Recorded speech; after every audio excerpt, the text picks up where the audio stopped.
Sir वैसे तो sir मुझे आपसे 4 क्वेश्चंस पूछने हैं। हम्म। सर पहला सवाल मेरा ये है आपसे कि सर अगर किसी इंसान पर, सर स्पेशली किसी लड़की पर, सर उसके पूरी फैमिली की रिस्पॉन्सिबिलिटी हो, तो सर कैसे वो अपने खुद के फ्यूचर पे फोकस करे? जब रिस्पॉन्सिबिलिटी आती है हमारे ऊपर तो हम पहले से स्ट्रांग ही होते हैं। जैसे हमें कई बार लगता है कि यार ये रिस्पॉन्सिबिलिटी आ गई है, हमारे लिए अच्छी नहीं है, लेकिन सोचो अगर आपके ऊपर कोई रिस्पॉन्सिबिलिटी नहीं होती तो क्या आप इतना अचीव कर पाते जितना अभी तक आपने अचीव किया अपनी लाइफ में? बिल्कुल सर। तो आप ये समझिए कि जब रिस्पॉन्सिबिलिटी हमारे ऊपर आती है तो क्या होता है, हम अपनी लिमिट्स को पुश करते हैं।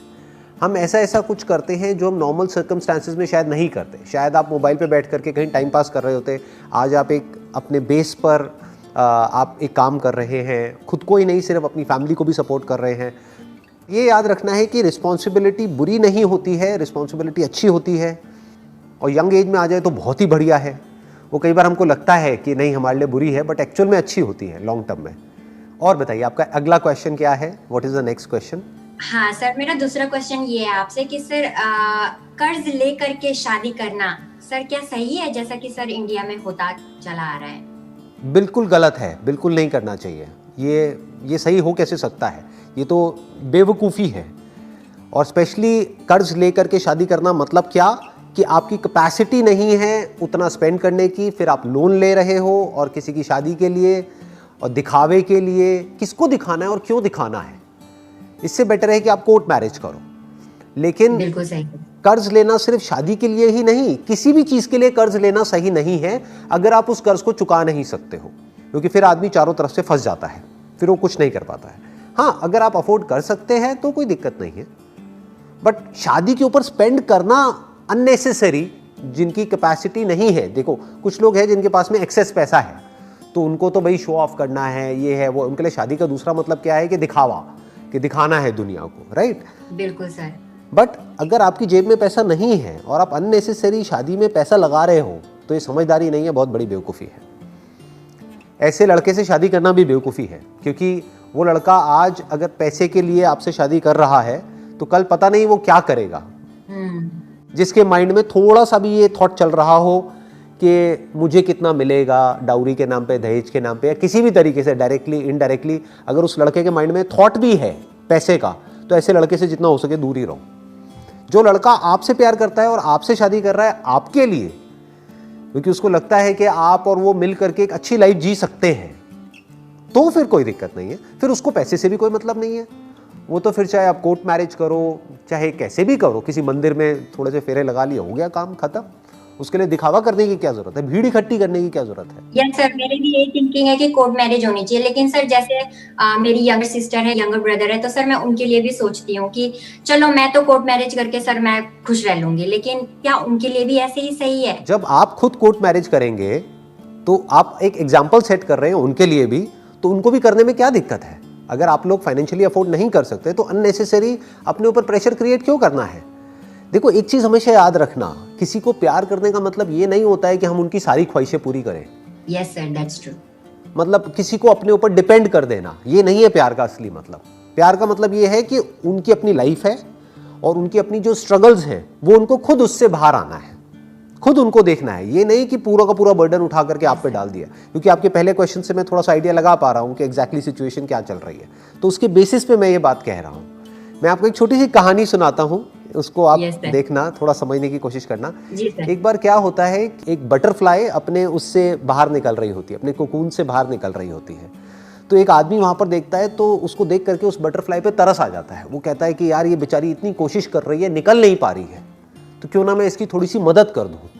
तो वो क्या करता है, उसको फाड़ देता है जिससे कि वो आराम से बाहर निकल सके। तो बटरफ्लाई बाहर तो निकल जाती है, लेकिन वो जिंदगी भर उड़ नहीं पाती है, क्योंकि उसकी जो बॉडी है वो सूज जाती है और उसके विंग्स छोटे रह जाते हैं। उसके विंग्स में इतनी पावर नहीं होती कि वो उड़ सके। तो बेसिकली क्या होता है कि वो जो बटरफ्लाई स्ट्रगल कर रही थी, वो उसकी अपनी स्ट्रगल थी। वो स्ट्रगल उसके लिए जरूरी थी, जिससे कि जब वो फड़फड़ाती या फिर वो एफर्ट लगाती तो वो सारा जो फ्लूइड था वो उसकी बॉडी में से निकल करके उसके विंग्स में चला जाता, और फिर वो उसको तोड़ करके, उसमें इतनी पावर आती कि वो उस कोकून को तोड़ करके उसमें से बाहर निकल पाती और उड़ पाती। लेकिन इस पॉसिबिलिटी को ही उस आदमी ने खराब कर दिया जिसको उस बटरफ्लाई पे तरस आ गया। तो कभी भी किसी के लिए हमको इतना नहीं करना चाहिए कि उनकी लाइफ ही खराब हो जाए या फिर वो खुद कुछ ना कर पाए। आपको एक लेवल तक ही सामने वाले को सपोर्ट करना चाहिए, उसके बियॉन्ड अगर हम उनको सपोर्ट कर रहे हैं तो वो उनके लिए अच्छा नहीं है, उनके लिए बुरा है, क्योंकि हमने उनको डिपेंड कर दिया है अपने ऊपर। हम उनका फायदा नहीं कर रहे, उनका नुकसान कर रहे हैं। बिल्कुल सही।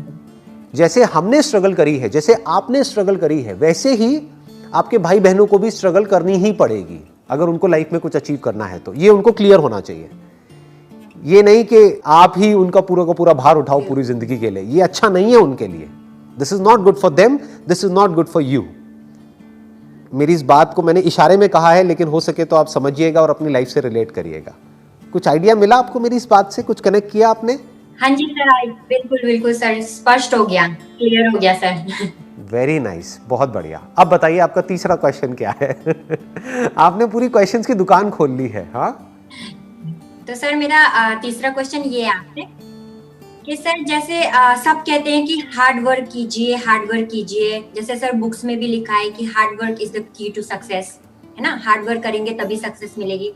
तो सर मैं कंपनी में सर 12-12, 13-13 घंटा जॉब करती हूँ सर। वीकेंड्स में सर मैं बच्चों को ट्यूशंस भी दे रही हूँ और सर एक छोटा सा यूट्यूब चैनल भी चला रही हूँ। तो सर क्या ये हार्ड वर्क है? क्या होता है सर हकीकत में हार्ड वर्क? देखो ध्यान से समझना, hard work must always be there in the right direction. सिर्फ हार्ड वर्क से कुछ नहीं होता।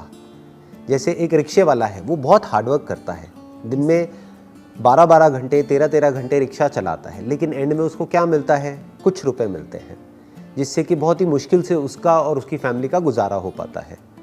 तो सिर्फ हार्ड वर्क से कुछ नहीं होता है। Hard work must be in the right direction, that means it must be smart work.